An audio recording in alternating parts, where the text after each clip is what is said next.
And I'm back. Welcome back, guys. Travis Dodge here from fitandbeactive.com. Uh, just so you know, we're talking about my fast right now, and I just did a video about why I'm fasting and what the fast is all about. So if you haven't seen that one, go ahead and watch that video. It talks a lot about the detailed information, so to speak, about that. And so as we get into it, I did leave one thing out that I'd like to share. Water. You got to be, if you're doing a water fast, you want to make sure you're crucial to have good water going into the system. So spring water, number one. If you have access to actual spring, not the bottled spring water, but an actual spring, that would be fantastic. Otherwise, I myself do reverse osmosis water, and then I also add Himalayan salt to it. That's just on a daily basis. That's not just for the fast. I actually do that regularly because that helps the body absorb all the nutrients and vitamins and minerals in the water. So that way, my water is more hydration for my body. It's actually utilizing the water, and it's actually, you know, adding the essential nutrients that I need for my body to function.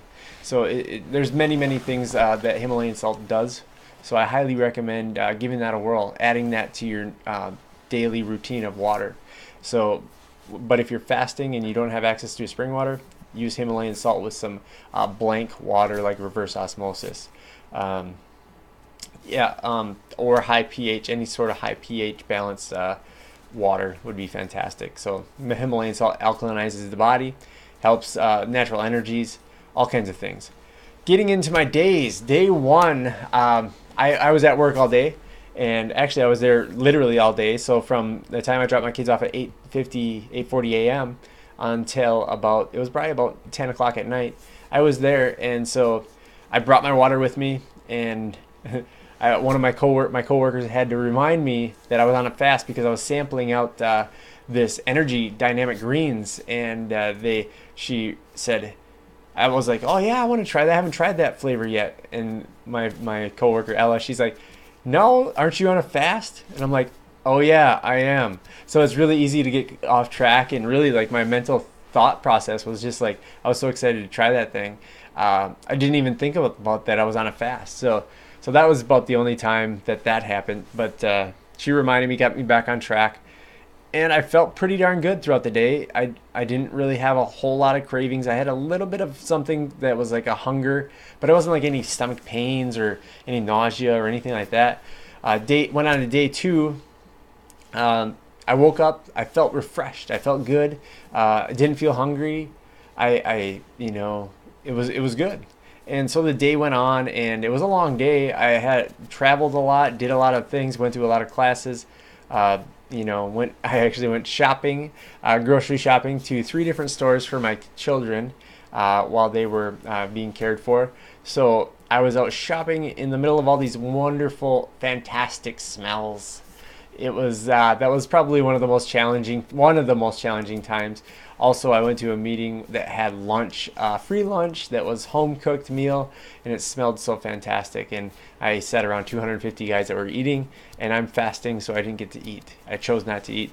So that was those were a couple tough times. And then also day 2 and 3, I actually cooked for my children, of course, and that was just more difficult, just because I wouldn't say it's extremely difficult, just the challenge of not putting, the little samples in my mouth, like as a habit. I would taste the food to make sure it's good, and just as a chef, I guess, or as a cook, that's what I do.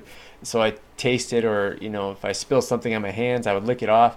Well, I had to be present to that because I wanted to do this 100%, and so that was a little bit challenging. Day 2, though, in the mid to late evening, probably 6 to 10 at night, I was really groggy, I would say.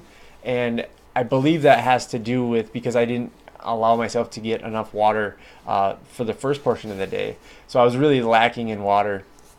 I did lose 3 pounds on the first day. Second day, I did not lose any pounds.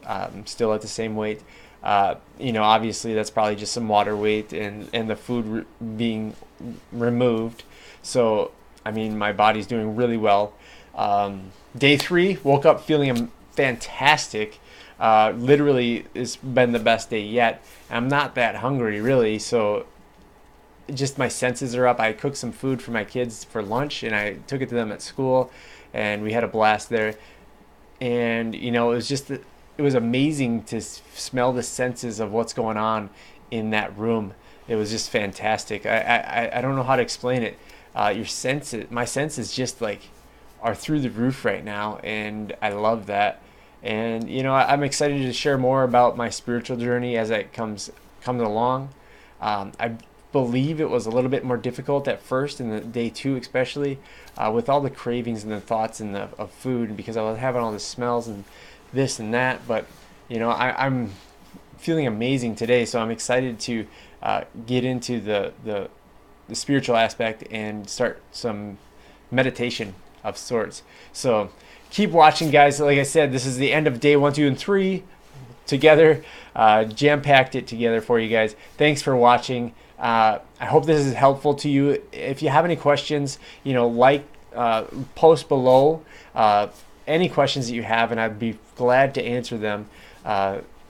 If you like this, thumbs up it. If you don't like it, thumbs down it. Subscribe to this channel, so that way you can stay up to date with what I'm doing. I always like to do something new, and I'm always doing like health challenges for other people, and just always doing more. So I'd love to stay connected with you. I look forward to talking to you guys soon. Message me on Facebook. Get connected, guys. Love you. All right. Peace.